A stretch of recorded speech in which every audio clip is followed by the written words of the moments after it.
Salut à tous! Salut! Aujourd'hui, on se retrouve pour une nouvelle série et là, il va y avoir plusieurs vidéos. On se lance un peu dans les tutos BMX avec Dylan qui sera là du coup quasiment à chaque fois. Pourquoi Dylan? Parce que ça fait pas longtemps que tu fais du BMX quoi. Ouais non, ça fait 1 an, donc du coup je pourrais exprimer mon ressenti, tout ça. Voilà, c'est tout frais parce que du coup il y a pas mal de tutoriels. En général c'est des pros qui vous montrent un petit peu comment faire les tricks. Alors moi même quand j'ai commencé, tu vois un pro faire un trick, tu te dis ah cool, et quand tu arrives sur ton parking, c'est pas la même. Du coup, voilà, on a l'homme de la situation. Le débutant. Avant de commencer à vous expliquer comment faire des figures, on va vous expliquer comment choisir son BMX flat. C'était pas trop la galère pour toi? Disons que j'ai fait 1 mois je pense de grosses recherches. Du coup on va vous économiser 1 mois de recherche. Et là vous pourrez faire autre chose de votre temps, vous pouvez profiter de votre famille, de vos amis, aller je sais pas moi... faire du vélo. Vous gagnez 1 mois d'entraînement.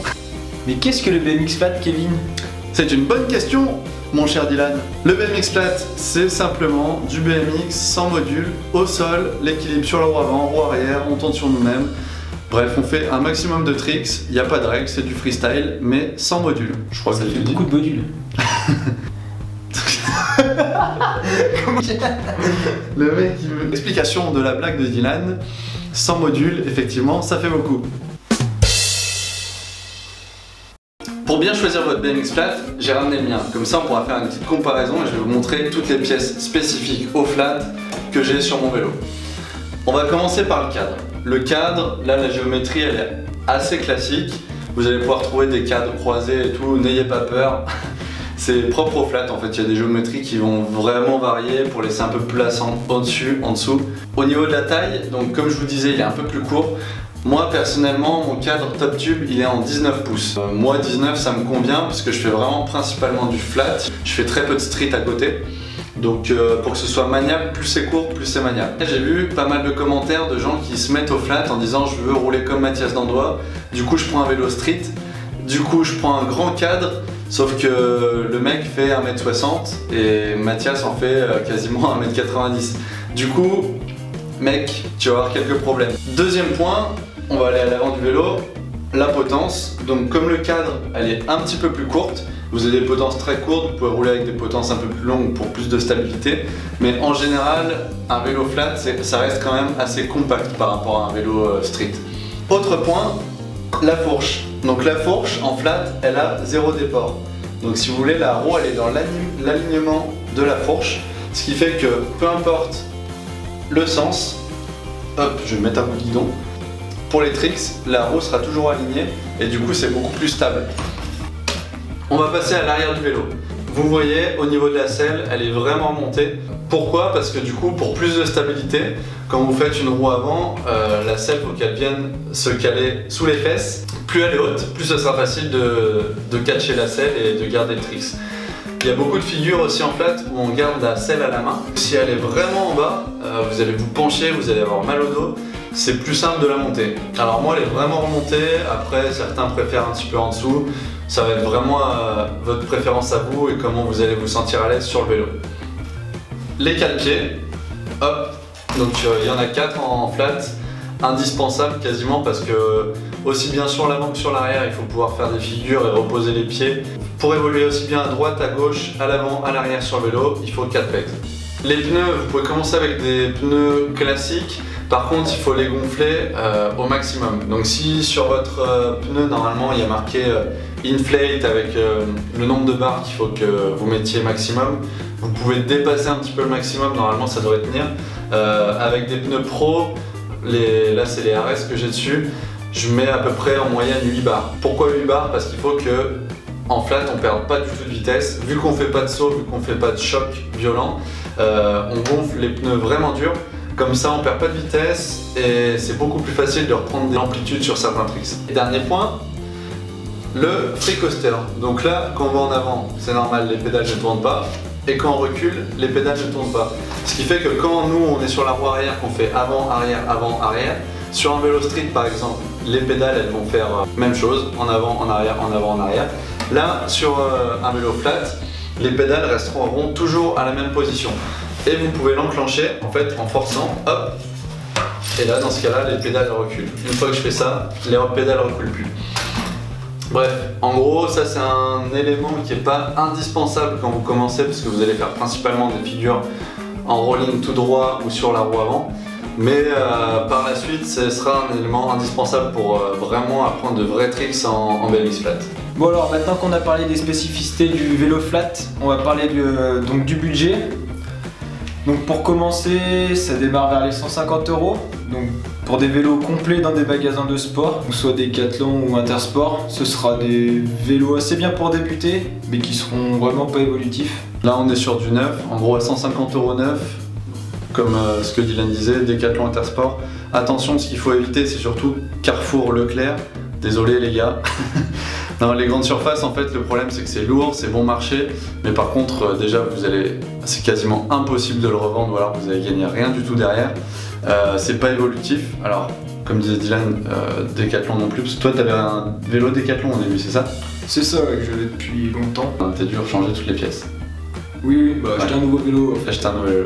On va dire, le bon compromis, pour 150 €, il faut acheter un BMX Decathlon Intersport, peu importe, on n'a pas de préférence. L'essayer, 6 mois, 1 an. Si ça vous plaît, vous pouvez le remettre en vente. Vous avez autour de 80-100 €, il y en a qui arrivent à partir sur le bon coin.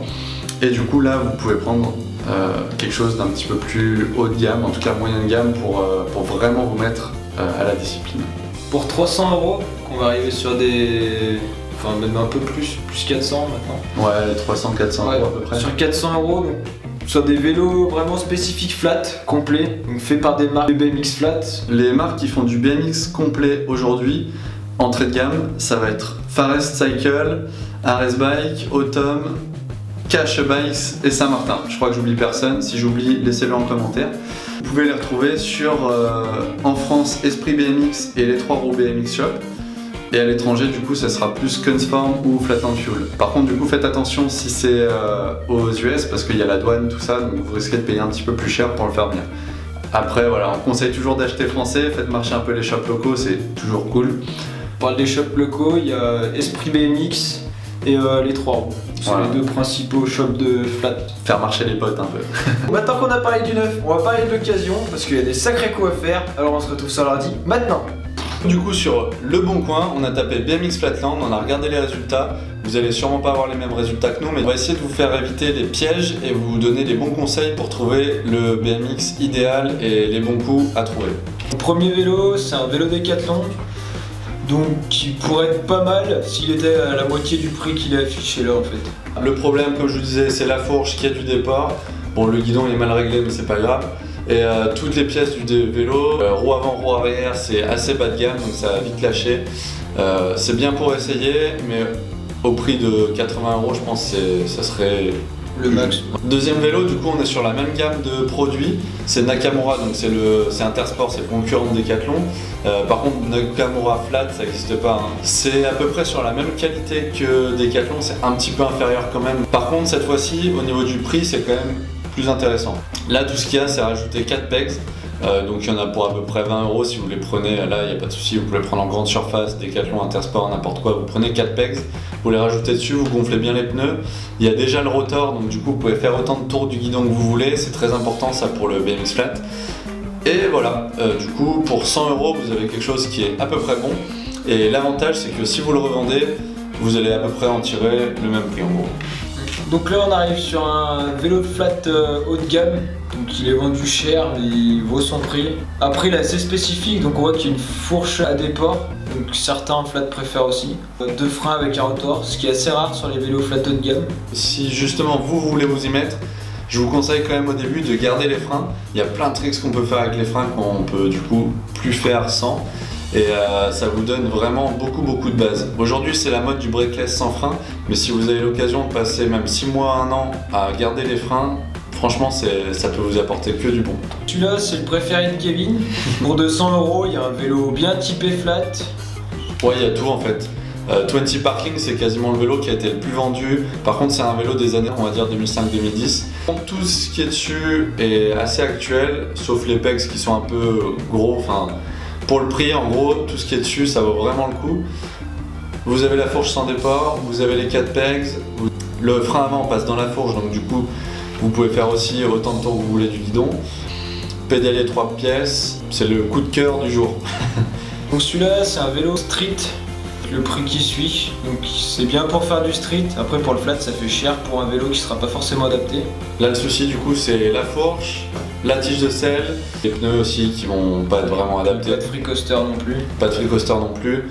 Pour le prix, pour vous mettre vraiment au vélo, ça vaut pas vraiment le coup de faire un investissement là-dedans. Vaut mieux mettre 100 € de plus et mettre le prix dans un vrai vélo flat. Voilà, on peut pas faire non plus toutes les petites annonces du Bon Coin. J'espère qu'avec les conseils qu'on vous a donnés, ça vous aura aidé. Si vous voulez des conseils supplémentaires, il y a des groupes de flat. Donc là actuellement il y en a deux, il y a French Flatland et France BMX Flatland. Je vous invite à rejoindre les groupes et en général si vous postez là-bas, tout le monde va vous répondre, tout le monde est gentil. Ouais. Si vous commencez le flat, du coup laissez un petit message sur le groupe et on vous donnera tous les conseils et surtout tous les riders qui sont autour de vous, parce que le plus simple c'est encore d'aller à la rencontre de riders qui font du BMX flat et ils pourront vous expliquer encore mieux que moi. Voilà, c'était la première vidéo tutoriel. Les prochaines on enchaînera avec des figures. Vous pouvez nous suivre sur Kevin Meyer BMX Instagram, Facebook, Dylan Hero Photo sur Instagram et la chaîne YouTube. Abonnez-vous, laissez un petit pouce bleu si ça vous a plu. A bientôt. Salut.